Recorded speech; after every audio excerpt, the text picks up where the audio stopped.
After no deal was settled in Congress regarding the expiring coronavirus financial relief, President Donald Trump extended measures via executive actions on August 8th, including a deferral of payroll taxes from September 1st to the end of the year.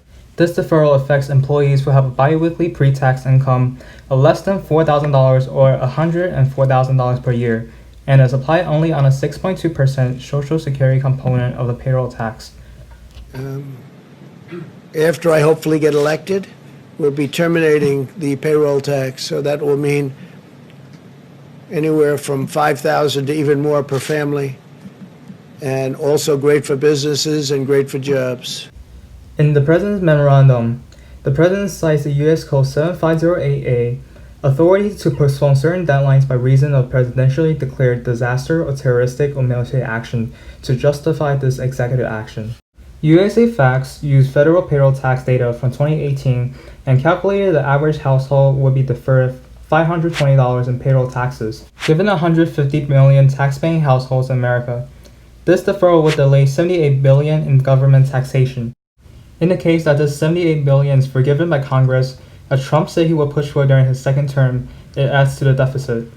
In fiscal year 2019, $1.24 trillion were collected in payroll taxes by the U.S. government, and then $1.04 trillion a year, or around $87 billion per month, were spent on Social Security.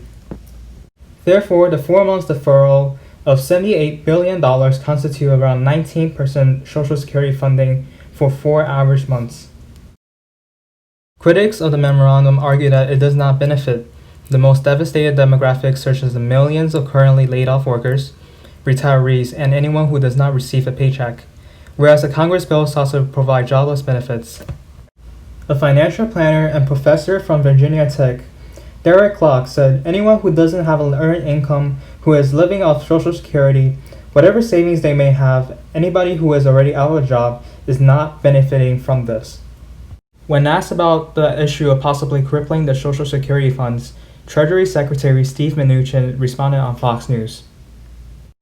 Chris, that's not the case. There would be an automatic contribution from the general fund to those trust funds.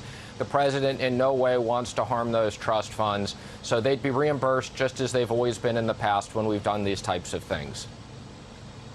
So you're saying that there'd be no payroll tax cut, there'd be an income tax increase? Because we're already running huge deficits. So how are you going to pay for it from the general fund? Chris, there's a payroll tax cut, which is like any other tax cut to hardworking Americans, and you just have a transfer from the general fund. So during fiscal times, we're focused on tax cuts, regulatory relief, direct payments to Americans. We'll deal with the budget deficit when we get the economy back to where it was before. Right now, we're focused on delivering very needed relief to American families that have been impacted by this terrible COVID economic issue. More questions linger for employers, though. The National Payroll Reporting Consortium outlined its concerns on their behalf in an August 20th statement. The trade association indicated the difficulty of recalculating the payroll tax in the middle of a quarter, especially when the deferral applies to some and not all workers. Even if the guidance were available today, the programming changes are substantial in scope. Not all employers and payroll systems will be able to make these complex changes by September 1st. Just this Friday, the IRS issued a statement postponing the due dates for these taxes until April 30th, 2021. After that date, penalties, interests, and addition to tax will begin to accrue. This leaves employers in a dilemma because there's no guarantee that an employee's 6.2% Social Security payroll tax is deferred, and if employers don't want the responsibility of possibly having to recollect taxes back from the employee.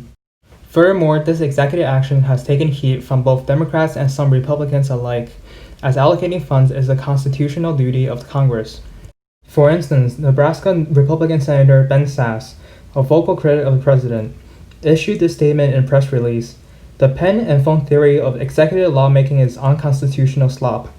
President Obama did not have the power to unilaterally rewrite immigration law with DACA, and President Trump does not have the power to unilaterally rewrite the payroll tax law.